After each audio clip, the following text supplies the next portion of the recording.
Yo, what's up guys? We are back with some playing the very, very best deck, Neospatian. You're playing Infernoble. Yeah. You have been playing it for a while now, and the deck kind of lost its popularity a couple of weeks ago, but it's coming back stronger than ever, it seems like. What are your thoughts on the deck?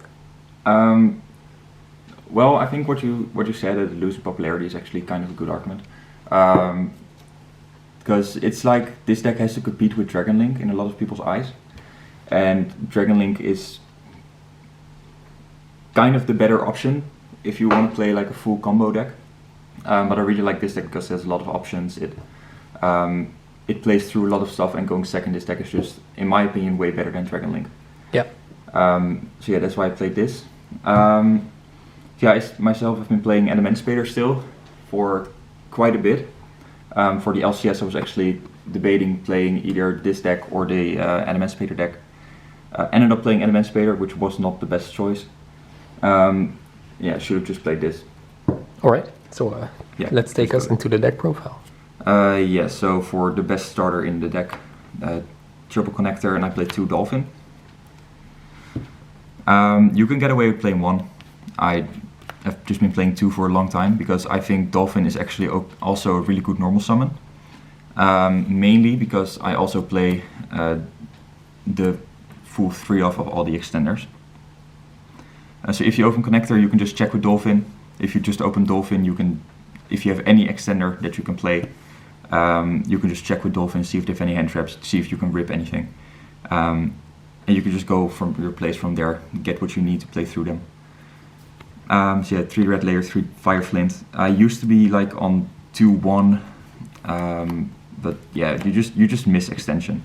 So I think the 3-3 is the only correct ratio because you just need to be able to play. You need to be able to put up monsters on the field. This is for the non-engine warrior cards, I think. Alright. So then for Infernobles, triple Oliver. This is the best Infernoble card in my opinion. Because it allows you to play through a lot of stuff. This deck puts up a negate before you go into Hog, uninterrupted. So if they have like only Nibiru, they must do it on your Summon of Savage. And if you then have this, you can just do full combo through that. Which makes this deck a lot more potent in my opinion, because the extra deck allows you to do that. Then double Renown. You can play 1, you can play 3. This is like a really, really sick flex spot. I play 2, so I can search 1 going first to do like combos where you search the Oliver with Ogier. But I want to have the option to be able to do searches in the end phase as well. So you can get back stuff like your Durandal or something. Like any equip card or any fire warrior. Like this wins the grind game most of the time. Okay. And I play 1 Ogier. Again, you can play 2, you can play 3, you can play 1. I want to keep it at 1 because this deck with all the special summons, with all the other normal summons, it's not really necessary to rely on this card going first. But if you open like Heritage or Rhoda with Durandal or with Renown already, like this combo is the safest way to go. Also with this combo, normally people like normal summon this, send Gearfried, summon this, add Gearfried, go into Isolde, summon Gearfried for your 4th summon, so you don't get Nibiru. I actually most of the time search the Oliver, because I do not play Omega, so I don't want to clog up my summons with a Gearfried. So getting the Oliver just allows me to play through more interruptions, where Gearfried is just, if I search Gearfried, it only means that I already have the Oliver, and then I just keep it in hand for, if I get interrupted 4 times, I can just end on the gate anyway, or just make my end field better. Okay. So the 1 Gearfried. Again, you do not need to play more. It's really, really good in the grind game, like in a simplified game state. Summoning this most often will win you the game. It's also you're out for a lot of stuff, because you just non-targetable steals like any card on the field.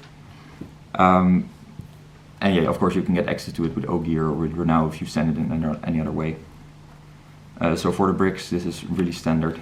Gamba, 001, the Cold Wing. You can combo with any of these in hand. It's just a lot more awkward. Wait, makes sense. Yeah, so that's it for the monsters.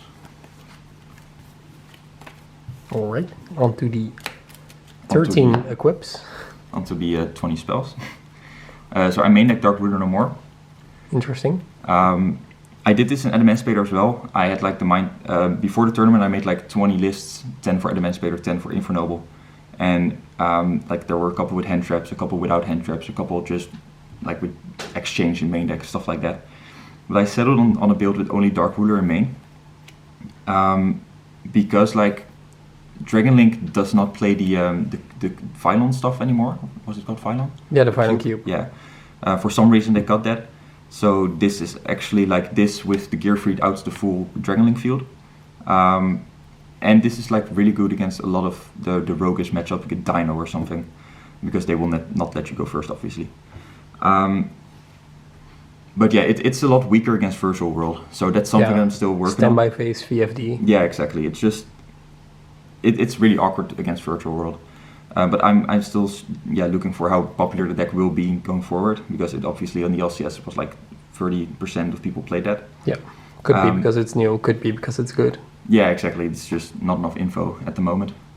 So yeah, we played triple tactics and one called by. This deck needs to win going first. So if you see any of these, you just allow to extend more. This can hand rip another card in your hand loop combo. Also, if you go second and you open like any starter Dark Ruler Tactics, you just will win the game. That's true as well, yeah. So yeah, Rhoda and Triple Heritage. And you can count these as well. These are like your 7 Rhodas that you have for the deck, which all search your starters, which all search your extenders. So many good cards. Yeah. Nice. This deck just has a lot of really cool options. For another equip that we play on 3 is Living Fossil. Okay. I decided to cut the whole DDR package, mainly because, of course, I do not play the Omega anymore, so I don't go for the full win more hand loop 4 cards combo, because it just is not necessary for this deck. And Living Fossil is better because, again, if you get interrupted on your Isolde, you need to have a level 2 tuner in grave that you need to be able to, like if you play DDR, you need to be able to banish it. And you cannot banish Formula Synchron in any way, so you need to play like Living Fossil to get it back that way. So yeah, that's why I played the Living Fossil. And then final 2, one of the Divine Sword Phoenix Blade and a Smoke Grenade of the Thief. Yeah. Yeah, this is really fair, the fair cards of the deck. Exactly. So yeah, that's it for the main deck. Equips that do the less do the most. Yeah, exactly. Nice. Alright, no trap cards. No traps, no hand traps, nothing. You're not playing the Noble Knight trap card. I'm not playing the Noble Knight trap card. Alright, on to the extra deck. Yeah, for the extra deck, I play Formula Synchron, Martial Metal Marcher, Tatsunoko.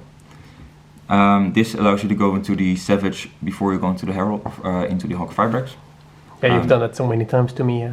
Yeah, this is just a really cool card. Also, it's unaffected by monster effect. Cannot be in a B-root. So if there's like people that do not know this deck, and there's a lot of people that still do not know this deck, and you have like your setup like it's Linkross, Marcher, Tatsunoko, and like obviously you need to Nibiru if you go into Savage, and then you can Nibiru, you clear my field, and it's fine. But some people do not know that, and they just Nibiru here, so you distribute these, get the token, go into Hulk, go full combo. Nice. So yeah, this is... Seahorse is broken. Yeah, Seahorse best deck. Seahorse. Then one Herald for the end field. One Captain Roland. It's the boy. Actually really cool that this can be done in the damage step with Charles. Yeah, Roland's so good. Yeah, allows you to not be killed on the Herald. I've lost so many games on like the pop alone. Yeah, like, oh, you want to attack my Herald? Okay, damage step Roland effect. And just win from there. Power Tool. Yeah, still in there. Still in there. Savage and Charles. So yeah, no Omega anywhere. It's just not necessary to be able to play that. Yeah, I can see that work as well, yeah. For the links, Link Cross. 2 Isolde. Because people still negate the first effect, or like imperm you on the first effect, so you can be able to make the second one. And it's just okay in a grind game. Being able to like, the search is really, in like really simplified game states, just searching like an O-gear or connector just allows you to be able to do more than your opponent. It's such a cool like mindset that we ever since Gouki we've played 2 Isolde, and it's just forever correct. Yeah. Like you can get away with 1. There were a lot of people that played 1, mainly because like the good players are not going to negate the first effect of Isolde, so you're never going to make the second one, which it seems correct, but again, like local format, there are still a lot of people that will negate the first effect of Isolde. Yeah, exactly. Yeah, so I think it's still necessary. And again, what I said, the grind game is just way better. No double Helk. This is actually necessary in this deck because it allows you to go full combo. If you get negated on the Isolde, then you can just make a Helk. So roll on, and I play Exasco Talker. So yeah, if people do not scoop, you can just Exasco Talker them and win from there. Just ask your opponent, are you scooping? Yeah, no, access code. Yeah, exactly. It's turn 1, so okay. Alright. You got a side deck to show? Yes, I got a side deck. There's a lot of options for the side, but this is what I thought was the best 15 cards right now. So triple Nibiru. This is really good in the virtual world matchup. Of course, there are hands that can play through Nibiru, but this just allows a lot of options, a lot of decks. Against a lot of decks, this card is just really good. So a little bit of a spicy pick, I guess, the Skullmeister. Ooh, spicy. This is also for 100% for the virtual world matchup. I just do not know the matchup well enough yet.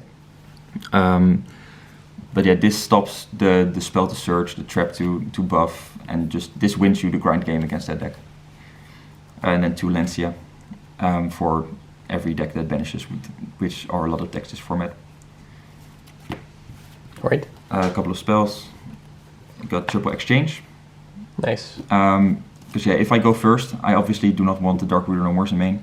And if you go first, the best card in your deck is the exchange. Also, not playing any hand traps just allows you to freely use this card. It just doesn't matter when you activate it. You just need to be able to play through it if they pick like your best card out of your hand. And then like back row Hate, 2 Twin, Harpies, and Red Reboot. Nice. So yeah, I think this is the most. It is not the most optimal, of course, but it covers the most scenarios. Again, going first, you need to be able to side out the Dark Rulers. That makes sense. Yeah, all right. Any closing thoughts? Not really. I think this is probably one of the best decks right now, and it depends on the player, of course, because this deck is not really hard to learn, but again, it's like the hard to master stuff. If you play this out 100% correctly, there's not really a lot of scenarios where you will lose, and that's why I think this deck is really, really good to play. All right, yeah, should not make mistakes. I can definitely agree on that. So if you want to see some playtest this deck, be sure to follow him on Twitch. Link is in the description down below. Thank you guys for watching, and we will see you soon. Bye-bye.